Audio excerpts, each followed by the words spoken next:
Halo semua, kembali lagi bersama saya di tutorial pertama di Doya Tamakut. Pada kesempatan kali ini saya akan melanjutkan project cek kata, yaitu membuat backend dengan menggunakan Lumen teman-teman. Oke, sebelum kita langsung lanjut untuk proses pembuatannya, jangan lupa untuk subscribe, like, dan share video ini ke teman-teman Anda supaya apa yang kalian tahu teman-teman Anda juga tahu. Begitu ya teman-teman. Oke.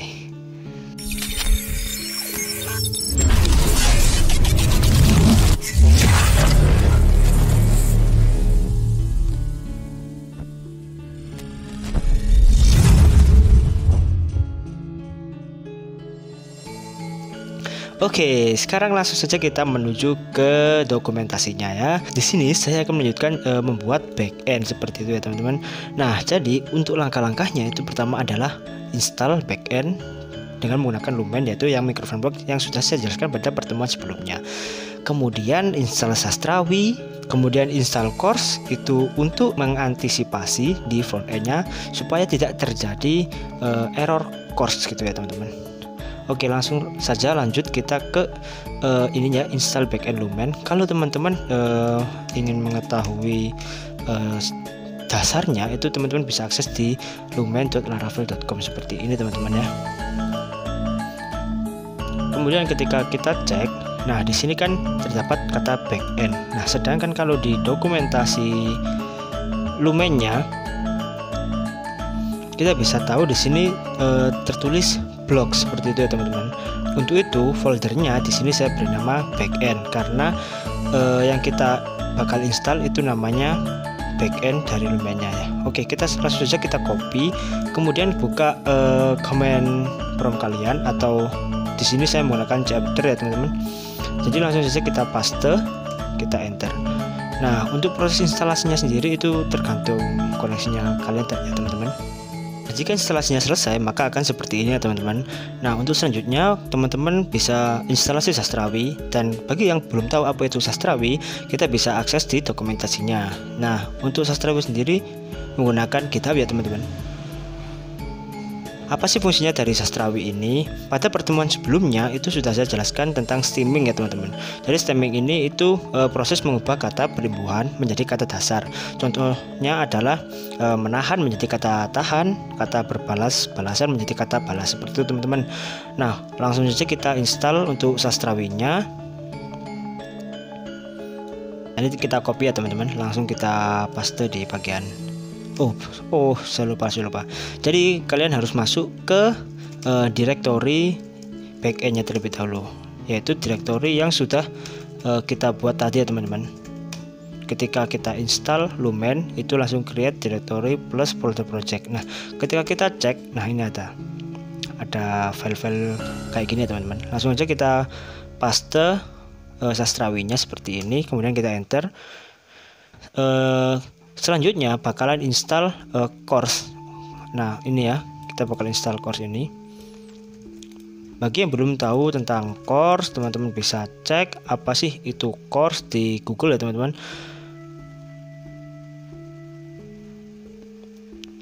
Course itu seperti ini teman-teman, dia yang bakal menghandle HTTP headernya seperti itu ya.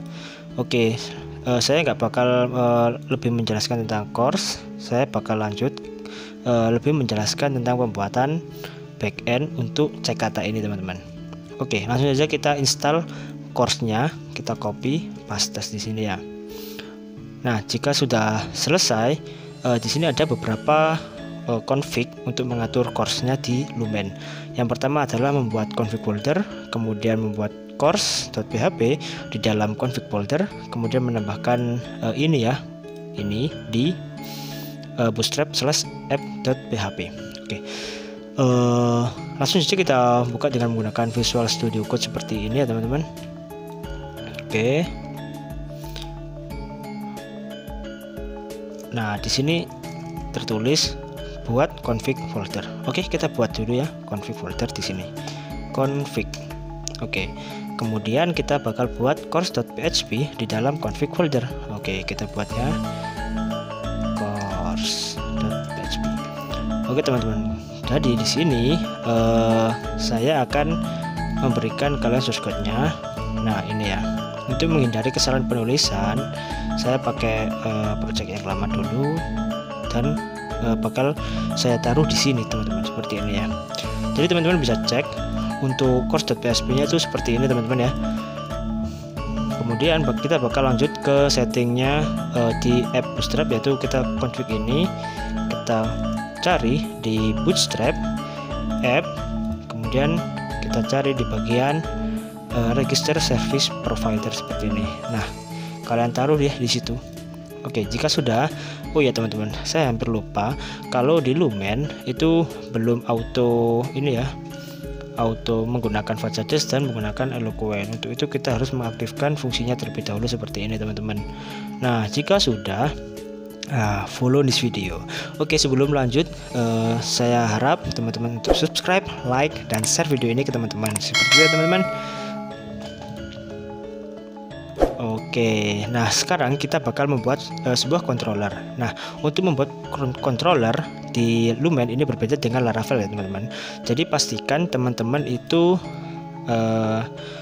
paham dulu Laravel baru Lumen. Soalnya Lumen ini banyak fungsi-fungsi yang dihilangkan dari Laravelnya seperti itu teman-teman. Jadi biasakan terlebih dahulu.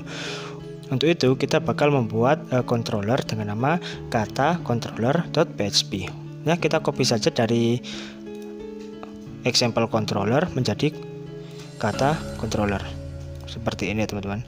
Kemudian kita rename aja menjadi kata controller.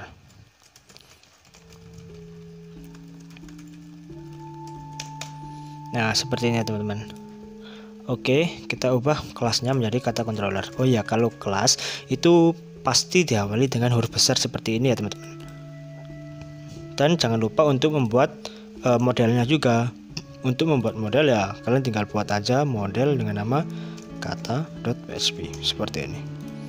Nah, kita bisa mengambil source code model dari user. Kita copy aja, kita taruh di kata. Sebenarnya yang kita butuhkan itu hanya beberapa saja, tapi nggak semuanya ya teman-teman. Kalau kita cek nih ya, kalau di kata itu yang kita butuhkan cuma refactory sama model. Untuk semuanya itu kita bisa hilangkan seperti ini. Untuk implementnya kita juga nggak diperlukan ya teman-teman. Oke, nah untuk database-nya sendiri teman-teman harus config seperti ini ya teman-teman. Bentar. Nah, seperti ini. Jadi ada tabel yang kita gunakan adalah kata dasar, primary key-nya ya ID ya. Untuk variabelnya ya kata dasar sama tipe kata dasar. Oke, untuk itu kita perlu menyeting environment variabelnya ya teman-teman. Untuk Lumen itu fk-nya bisa kalian isi, bisa tidak. Nah, kalau di tutorial ini saya bakal isi env secara random seperti ini ya untuk fk-nya. Selanjutnya kita bakalkan isi database, username, dan password dari server lokal kita. Oke, untuk itu kita sangat perlu untuk menjalankan localhost ya untuk cek, karena kita kemarin menggunakan php myadmin seperti itu ya teman-teman. Nah, karena kalau kalian mengalami seperti ini mungkin SAM-nya SAMPP atau SAM-nya kalian itu belum dijalankan. Kalau sudah bakal muncul tampilan seperti ini. Kita bakal buat database baru saja. Misalkan nama database-nya adalah apa ya namanya teman-teman, cek kata gitu aja ya. Oke, cek kata. Oke, setelah kita buat database-nya, kita bakal taruh di sini dengan nama yang sama ya, yaitu cek kata. Untuk username-nya kalian ini tergantung dengan server kalian ya. Karena di sini saya menggunakan yang setting default, maka username-nya root, passwordnya kosong kayak gini. Nah, setelah udah, kalian dapat import file SQL yang sudah saya berikan pada kolom deskripsi ya teman-teman. Jadi kalian tinggal import aja seperti itu ya. Oke. Setelah proses import selesai, maka akan menampilkan seperti ini teman-teman. Kalau kita cek di sini terdapat tabel dengan nama tb_kata dasar. Oke. Nah, setelah itu kita bakal melanjutkan pada controllernya. Oke, untuk yang pertama kita sangat membutuhkan fungsi yang bernama public function cek kata seperti ini ya. dan diperlukan sebuah request teman-teman. Nah oke. Kemudian kita setting pada bagian routes-nya teman-teman ya. Jadi ini ada routes web. Nah kalian setting pada bagian ininya. Untuk di sini saya menggunakan prefix. Jadi teman-teman bisa lihat di sini ada prefix API /v1. Kemudian fungsinya seperti ini. Dia bakal menggunakan ini ya, cek kata. Nah kata controller cek kata. Di sini ya. Dia bakal memanggil controller dengan nama dengan nama kata controller ini. Kemudian kita save dan masuk ke kata controller. Oke, selanjutnya seperti yang sudah saya jelaskan sebelumnya, yaitu terdapat validasi ya teman-teman. Jadi untuk membuat sebuah validasi kita buat seperti ini teman-teman. Nah kita bisa mengeceknya apakah ini validasinya berjalan atau enggak. Kita bisa menggunakan Postman ya teman-teman. Oke, kita jalankan terlebih dahulu. Nah jika sudah, kita buka saja Postman. Bagi kalian yang belum download Postman ya silahkan download dulu ya teman-teman, Postman seperti itu ya. Nah setelah Postman terbuka, teman-teman bisa config Postman-nya terlebih dahulu, seperti environment variable-nya seperti itu teman-teman. Kita bisa cek di bagian, sebentar teman-teman, masih load. Nah teman-teman bisa cek di bagian environment ini teman-teman. Jadi yang bakal kita gunakan adalah environment cek kata. Jadi kalau belum disetting, teman-teman bisa cek di bagian cek katanya ya, misal ini. Kemudian kita lihat ini ya, ada gambar mata ini, kita klik. Nah di sini terdapat sebuah variabel yang bernama base URL. Nah dia itu value-nya adalah alamat dari ini ya, dari server Lumenya ya teman-teman. Nah setelah itu untuk current value itu sama, saya samakan. Jadi ketika kita panggil seperti ini, oke, gak ada kalimat ya teman-teman, maka dia akan muncul error. Harusnya seperti itu ya, muncul error. Nah di sini seperti ini teman-teman. Jadi ada yang error ternyata request does not exist. Nah ini kenapa ini kok error ya teman-teman? Oh ya teman-teman, perlu diketahui bahwa kita sangat penting nih ya import banyak vendor. Jadi untuk itu kita import vendor yang akan kita gunakan di sini nantinya ya teman-teman. Ada kurang lebih 5 vendor yang bakal kita gunakan. Di antaranya ada ini ya, model dari kata. Kemudian ada stemmer yang sudah kita install tadi. Ada request, ada DB untuk mengambil data dari database. Kemudian ada validator untuk cek validasi seperti itu ya teman-teman. Nah jika sudah, kita bisa kembali lagi ke Postman-nya, kita send lagi ya. Nah bakalan muncul seperti ini teman-teman. Jadi kalimat field is required. Jadi itu sangat penting ya teman-teman. Untuk itu validator ini sangat berguna sekali ini pada suatu aplikasi seperti itu ya teman-teman. Nah untuk selanjutnya teman-teman bisa menggunakan seperti ini, bentar. Nah teman-teman bisa menggunakan ini start time. Ini gunanya untuk menghitung waktu ketika kita melakukan proses cek kata seperti itu ya teman-teman. Untuk selanjutnya kita bakal membuat fungsi-fungsi seperti multi explode, seperti cleanse. Nah seperti ini ya teman-teman. Jadi teman-teman nanti bisa download source code ini di GitHub-nya. Oke. Jadi untuk langkah yang selanjutnya kita bakal memanggil dari request-nya, dari request jika ada kalimat ya, kita ambil kalimatnya seperti ini teman-teman. Nah jika sudah, kita bakal melakukan yang namanya case folding teman-teman. Jadi kita bakal input seperti ini teman-teman ya. Jadi ini saya beri nama case folding. Jadi teks dari kalimat tadi itu kita jadikan lowercase semua. Nah setelah itu kita bisa menghitung. Nanti ini bisa kita tampilkan ya teman-teman. Jadi total katanya berapa, total karakternya berapa, salahnya berapa, ini flagnya berada pada posisi berapa, kemudian ada output. Nah output ini itu seperti kesalahannya itu apa sih teman-teman gitu ya teman-teman. Oke, selanjutnya itu terdapat proses yang namanya tokenize. sudah saya jelaskan pada tutorial sebelumnya apa itu tokenizing. Bagi kalian yang belum melihat video saya, teman-teman bisa lihat di video yang sebelumnya ya, yang part 1 seperti itu teman-teman. Jadi tokenize ini itu bakalan explode teks tadi yang sudah di lowercase, kemudian dia bakalan explode juga untuk teks orinya. Kita bisa menghitung tokenize-nya berapa sih katanya gitu kan ya. Oke, setelah itu kita bakal melakukan stemming ya teman-teman. Oke, nah seperti ini. Jadi kita menggunakan dari Sastrawi tadi yang sudah kita install sebelumnya. Oke, kalau sudah kita buat steamernya, kita bakal steaming per katanya ya teman-teman. Jadi kita bakal melakukan steaming dari tiap katanya seperti ini kurang lebih. Nah, dia bakal steaming per tokennya teman-teman. Nah, setelah selesai kita bakal ngambil nih ya, ngambil data dari database. Apakah pengambilannya berhasil atau enggak, itu kita bisa cek seperti berikut ya teman-teman. Jadi menggunakan print R seperti ini.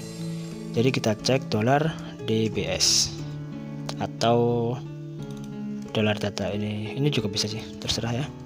Kita bisa cek ke Postman lagi, karena kalimatnya kosong ya, jadi bakal nggak dilanjutin teman-teman. Jadi kita isi kalimatnya seperti ini aja, dia bakal menampilkan oke ya. Jadi ada kata dasar, jadi kita mengambil data dari kata dasar, banyak kan ya. Jadi dia mengambil dari sini, ada kata dasar A, B, ABA, banyak banget ya teman-teman. Oke, langsung saja kita disable karena sudah kita ambil ya. Saya bakal melakukan for each dari steamed word. Oke, jadi steamed word ini diambil dari sini. Kalau teman-teman ingin lihat apa sih isinya dari steamed word, teman-teman bisa melakukan print R kayak gini ya, steamed word. Oke, kita bisa cek di Postman lagi, kita send, maka hasilnya adalah seperti ini. Nah, jadi katanya sudah dipisah-pisah ya teman-teman. Ada saya, ada lagi, ada makan, ada MAKN, nah, seperti ini teman-teman.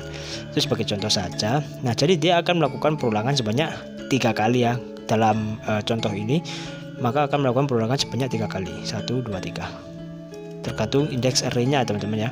Ujinya seperti itu. Nah, selanjutnya kita bakal melakukan ini case wording lagi, kemudian kita bukan buat clean, kita clean ya, kita clean apa katanya, misal dari kata titik, ada koma, itu kita clean. Nah, setelah itu kita bakal cek lagi apakah terdapat angka atau enggak gitu ya. Oke, kalau terdapat angka maka dia lakukan flag 1. Oke, kita beri tanda ya, flag 1 seperti itu. Nah, selanjutnya kita bakal melakukan for each dari data DB. Data DB itu tadi ya ada yang A, B, C nya seperti itu. Jadi dia bakal cek semua yang ada di database. Nah, apakah emang benar? Oke, jika ditemukan level change-nya ini 0 ya, dia bakal memberikan flag, kemudian langsung di break ya, langsung berhenti seperti itu teman-teman. Nah, sebenarnya di sini itu ada pengecekan flag teman-teman. Jadi dalam flag kita bisa cek apakah flagnya itu masih 0 atau 1 dengan menggunakan print R. Oke, flag. Sebenarnya apa sih teman-teman flag itu? Oke, jadi flag itu kita bakal ngecek ya, apakah ada di database atau enggak gitu ya. Oke, saya hapus dulu. Jadi gini teman-teman, sebenarnya flag itu hanya untuk ngecek saja teman-teman ya. Jika flagnya 1 maka apa, jika flagnya 0 maka apa, cuma seperti itu aja teman-teman. Dia bakal melakukan untuk aksinya ke depannya itu seperti apa. Oke, langsung saja lanjut ke proses selanjutnya, yaitu adalah proses pengecekan dari flag itu tadi teman-teman. Ya, jika flagnya 1 maka apa, jika itu maka apa ya. Nah, oke. Jadi jika flagnya 1 ya, dia bakal menampilkan ini nih. Dia bakal menampilkan tokennya. Dia bakal menampilkan kata yang sudah di tokenize tadi ya teman-teman. Kalau kita cek di sini apa sih token ini, isinya apa, kita bisa mengetikkan seperti ini teman-teman, print R $token. Oke, kita cek isinya dari token. Nah, ini namanya tokenize. Jadi proses dia bakal ada tiga array yang isinya sama semuanya. Seperti itu teman-teman. Jadi dia mengisinya sama semua karena di sini ada for each 3 kali. Nah, jadi ya maklum muncul semua dia. Dia bakal melakukan pengecekan selama 3 kali seperti itu ya teman-teman. Oke, jika flagnya 0 maka ini. Oke, kita bisa mengecek output di bagian sini teman-teman. $output print.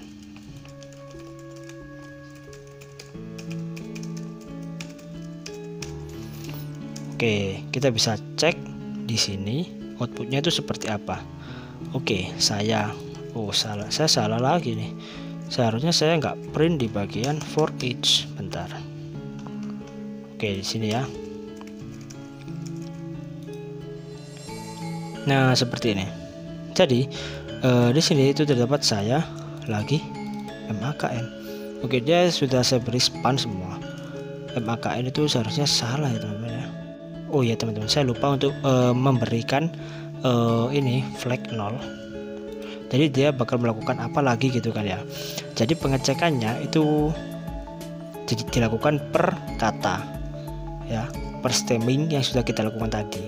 Nah, jika flagnya 0 ya, dia bakal salah gitu teman-teman. Oh, ini katanya salah gitu kan.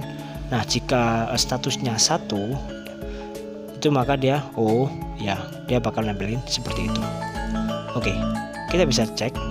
Nah, di sini terdapat yang namanya option ya teman-teman. Ada MAKN, ini seperti apa ya? Rekomendasi. Nah, jadi ada MAKN, ada maki, makna, man, makan. Nah, kan sebenarnya kan makan ya teman-teman. Jadi nanti kita bisa pilih makan sebagai opsinya seperti itu teman-teman.